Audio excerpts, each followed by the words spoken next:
Hey guys, Jim here. We're going to do basically kind of like a Hoback special here.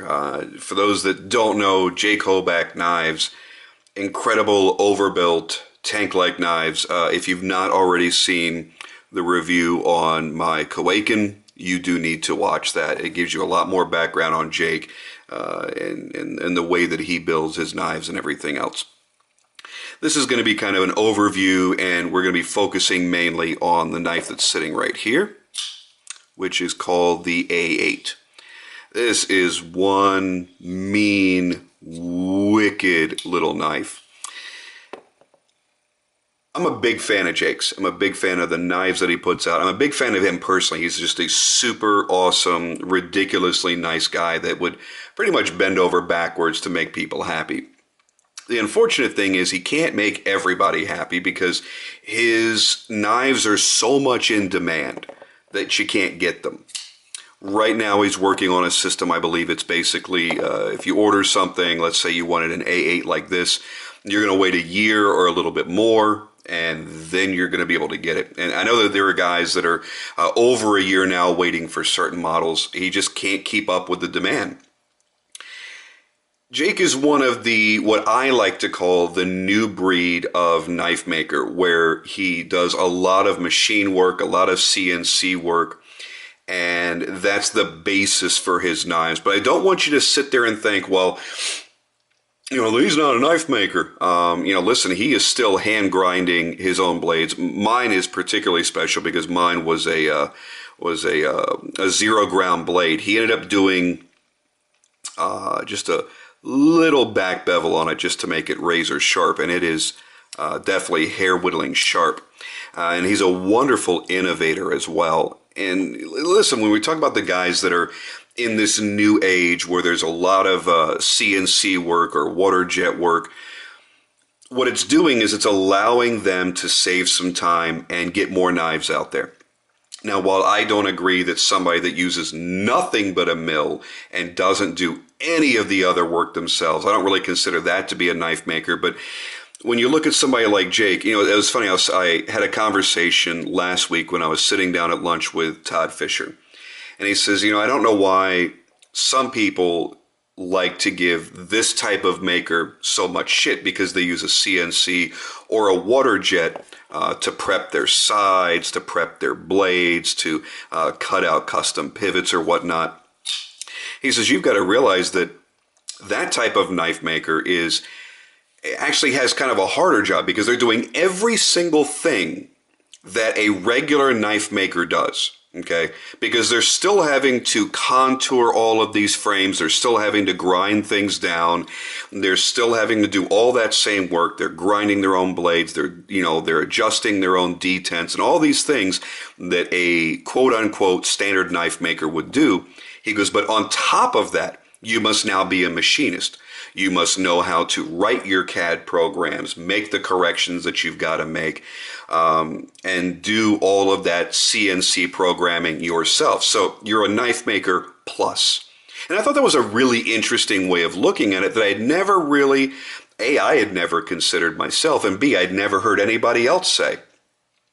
So when you look at this new breed of maker, and we're talking, you know, Hoback, we're talking Brad Blunt, we're talking Jason Stout, this type of incredible quality knives that stand alone on their own merits as being a superbly built piece of cutlery that happens to start its initial phase in CNC. They're doing fantastic work. Now let's focus a little bit on a couple of the innovations that we're looking at here. Number one, Jake is one of the makers that works with bearing system pivots, and there are still some old school guys that will not, even on a flipper, will not use bearings for a variety of reasons. But Jake is certainly one that has embraced the bearing systems, and they've done very, very well for him. I have to apologize. My camera's not been focusing very well the past couple of videos. This is Jake's custom pivot. As you see, he does varying different styles of custom pivots and does them very, very well. but they are packed with bearings, and that's what allows them to flip as effortlessly as they do. And they're just rock solid, man. There's no, blade play on any of these side to side. There's no lock play up and down. He just does a super fantastic job. He uses great steel. On mine, it's 3V. I do believe this is 3V as well on this A8. And the A8 is kind of like his everyday EDC size. It's the same dimensions as an A10, but it's slimmer. So it's going to have the 3¼ inch blade like the A10 does, but the A10 is more tank-like, like my Hoback is. This is a little bit slimmer and easier for, kind of that EDC carry. So you've got the caged bearing pivots, and then you've got his innovation, which is the Hoback rolling detent, the HRD. And two very cool things about it. Number one, it is adjustable, although I would typically tell somebody, unless you're a knife maker, I wouldn't go screwing with adjusting your own pivot for any reason.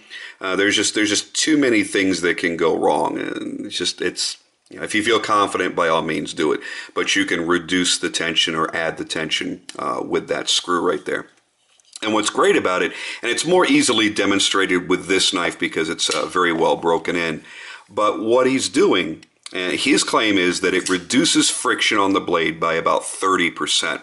So instead of having a standard steel detent ball that just sits there and rides against the blade, because what happens is when you're closing the blade, to keep the blade closed, that detent ball that you just saw falls into a notch inside of the blade, and that keeps the knife closed. It also gives a little bit of tension here so that you have a way to preload the flipper, and it allows it to flip out as easily as you just saw. Between the way the detent is done, the detent hole, and the tension of the lock bar, all of those things will translate into how well a knife opens and how well it stays closed. But the other thing is, when you look at a standard ball detent, now what's happening is once you've disengaged the lock and you've brought the blade up far enough, now you have the friction. You have this lock bar pushing down with that detent ball against the surface of your blade. And that will happen the whole way open or closed until it falls back into the hole. So what he decided to do was create an actual, when you think of a ball bearing, you think of something that rolls around and moves. But in a standard knife, it doesn't. It's just a stationary ball that glides over that steel. What he's done is created a rolling ball. Then with some of his knives, you can actually feel it. You can actually feel it rolling. A great example is the Ferrum Forge prototype that I have. Being SM100, it has a very rough material instead of the smoother steel. And you can actually feel that ball being engaged and rolling because Elliot used that in there. So it's a phenomenal system. And it allows the knife to be a lot smoother. Again, this one's not broken in at all. But you've got a really strong detent here. Watch and listen as it sucks this blade in. If this were not a rolling detent, that much detent pressure on here would be putting a lot of friction on that blade. So it's a genius little system. Overall, he's built one hell of a great knife. There's nice ergonomics to it. Everything is contoured perfectly as you would expect. There's a lot of work. It's not just, well, let me cut some slabs out with my CNC and I'm going to screw it all together. It is so not like that. You can see the labor that he's put into this. His jimping is fantastic. And it's almost seamless from the frame to the blade. Whereas your finger, your thumb, really doesn't notice a difference between the two. He's done a fantastic job of making nice grabby jimping without it being overly sharp. It's not really harsh on you at all. Full titanium backspacer that works its way to a lanyard loop, a nice big lanyard loop too. There is his custom clip. And again, it's not particularly, ooh, wow, like, a lot of knives may be, but it's not a cheap little stamped out spring clip either. He puts the time and effort into creating something nice. Again, his pivots are phenomenal. It's almost like an art with him. He does such an incredible job creating a completely custom pivot. And I don't know if we can get enough light in there to see. If I adjust that light down, maybe. There it is. And that is another signature of his. Somewhere on every knife that he makes will be a scripture. And that is, as he describes it, that's his calling from God, that he's going to be creating these masterpieces for other people to enjoy. And his call out, his response to that is always adding a scripture into every knife. Now, whether you like that or not, that's entirely a personal thing. I'm not a particularly religious person. I have, my beliefs. I'm fine with that. I just kind of don't really talk about it much to other people. But, you have to respect a guy that will follow the things that are important to him personally, whether it be spiritually or whatever other principles that person has, that he follows them so strictly, because he will not make you a knife that somewhere on it doesn't have a scripture. On my Hoback, it's right there around the pivot. There it is. Psalm 23. I think this had 23 in this one as well. So now, listen, here's the whole thing. Like I said before, I love Jake. He is just one of those. He's just a gem of a guy. I love his knives. But I do have a couple of things on this one that bother me. Typically, I don't go for a knife this small, but I am very attracted to this. Even though it's only a 3 1/4 inch blade, there's something about it that almost makes it seem larger. The issue that I have, and by the way, this is the knife that just bit me the other day. I guess my finger was still kind of in the way when I dropped it closed. And it did actually, it got me really good. It's healing well now. But yeah, it definitely split me open just from having contact with the tip. He makes an insanely sharp knife. And I want to tell you that right out of the gate. This is not one of those makers where you pay a premium price and you get a really great knife, but that edge could use some work. That Hoback actually took off the end of my thumb one day because I didn't get my finger out of the way from disengaging the lock fast enough, and it dropped closed. And I'm lucky my thumb wasn't that much further over, because it took off cleanly under just the weight of the knife. Took off the whole tip. He makes a sharp knife, and he does great finishing work as well. There you see the very dark acid etch stonewash, dark tumble all the way down the spine. Cleans it up with a belt finish going across the primary bevel, and then it gets a little bit more of a mirror-like finish on the secondary bevel on the cutting edge. Just a great job on that. The nit that I have to pick, and this is always the thing that worried me about his standard models. Again, I don't consider the Hoback a standard model. Look at the flipper. I love flipping my Hoback. It still has, a little bit of an edge here. It comes almost to a point. But once you've had it long enough, you know where to put your finger, and you don't have any of those issues. This one, however, it's a hook. It is a true hook. And you're never going to do this. So there's never a need for it to be like that. You have no choice but for your finger to engage the point of the hook. There is no way around that. Even if you kind of go go off to the side instead of being straight up on it, you're kind of going off the side. Now you're catching the corner of the hook. There is no way around that. It is uncomfortable. There is nothing pleasant about flipping this knife ever. Not only because of the pressure that's required to overcome the strong detent, which you want in a good flipper, you are digging into your finger. Now there's another thing. Because of this prominent hook, you don't get the same follow through. Watch my finger here very carefully as I bring this back. There's a follow through when you have the type of flipper that you can rock back on. A push button flipper that you do more of a pushing straight down, that's different. When you're light switching it, there's a follow through to it that you can't do with this, because you want to get your finger away from that hook as quick as you can, because it almost feels like it wants to suck your finger into the frame. Now you can kind of throw your finger on top of it and kind of push button it, But again, you're having to make a real adjustment for that to be comfortable. The other thing relating to this tab is it's such a severe angle and a curve, I can't get my finger in there. I don't have particularly fat fingers, but I can't get my finger in there.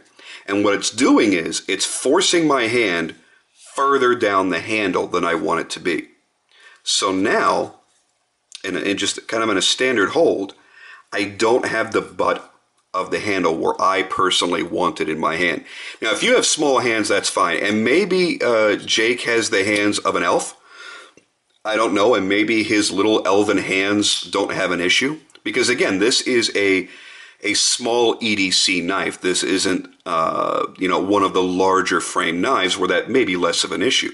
But it's the maker telling me where to put my hands, and I'm not a big fan of that. For me, if this were my knife to do with whatever I wanted to do, I would actually be modifying that flipper tab, cutting it at this angle, getting rid of the curly, getting rid of the point. I would be slabbing it off, putting a little bit of jimping on there. Because the other thing, before I can let go of the lock bar, I have to get that detent up on the blade. Otherwise, it just goes back into position. And you can't help it. That bangs into the back of your thumb, into your thumbnail or somewhere else. And it kind of gets to be a pain in the ass. Now, Jake obviously has a reason for doing that the way that he does, because he does them on pretty much every model. I would beg Jake to just maybe conceptualize something a little bit different, because you know what? That is the only thing I don't like about this knife. I love everything about this freaking tank of a knife. And I love my Hoback. This is one of my top 3 favorite knives ever. And I don't have that silly flipper issue, because it has more of a normalized flipper tab. If this had that tab, my buddy would have to be fighting for me to ever ship this knife back to him. Period. I cannot get past that. No matter how I try to justify this knife, I can't get past it. I love the finish work. It's a deep, dark bronze, and then he's anode the hardware in a brighter bronze, so you actually get a two-tone. The back spacer is nearly seamless, and actually when you just feel it, it feels like an integral. It feels like one piece of titanium. He has done such incredible work on every portion of this knife. Look how that tip just sits there level with the ass end.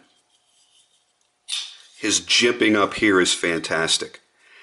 The jimping under here, again, fantastic. The shape that he's chosen for this lanyard in the backspace, or the lanyard hole, it works great to hold your thumb in. There's not a single other thing about this knife I would change, except for that flipper tab. So that's just my 2 cents on this. Like I said, that's not calling Jake out. That's not. I'm trying to say it with as much respect as I can, because I really, really do respect Jake and the quality of work that he consistently puts out. I don't think you are ever going to find a person that says, "Yeah, I got a Hoback. It was a piece of shit." I don't think that it exists, even in his older work, where he wasn't as refined as he is today. And he keeps getting better and better. When he made my Hoback, he said this was the smoothest action of any Hoback he ever made. And there's still only maybe 25, 26 of this knife even in existence. So even over that short amount of time, he's come to a point where he's perfected this knife. His work keeps getting better and better. He's continuing to innovate. He wants to do more things to better this industry. The Hoback rolling detent, he has not patented this. He has not restricted anybody. He makes it open source, and he says, all I ask is that, like, if you're using a Hinderer style, over travel, that you give the credit. Hinderer lock stop. Hoback rolling detent. If you use that system, just credit him, and that's it. That's the kind of guy that's giving back to the industry, not sucking it dry like a leech, like we may have experienced with other people. He's somebody that is thankful for the successes that he has, and he wants to help others succeed. And I find that incredibly admirable. I mean, you got to realize this is an industry where, they tend not to consider each other competition, but they really are. And there are a lot of guys right now in this new breed of maker that are making these tank-like overbuilt knives, and they're doing very well at them. And Jake says, you know what, it may already be a crowded market, but everybody deserves to have a better product, and if I can develop something that's going to make their product better and make the collector happier in the end, I'm happy to give that away. And I just find that to be incredible. So again, I would tell people, and I have told people, they've been looking at Hobacks, would you buy a Hoback? Hell yeah, you need to buy a Hoback. Do you have the patience to wait and wait and wait and wait?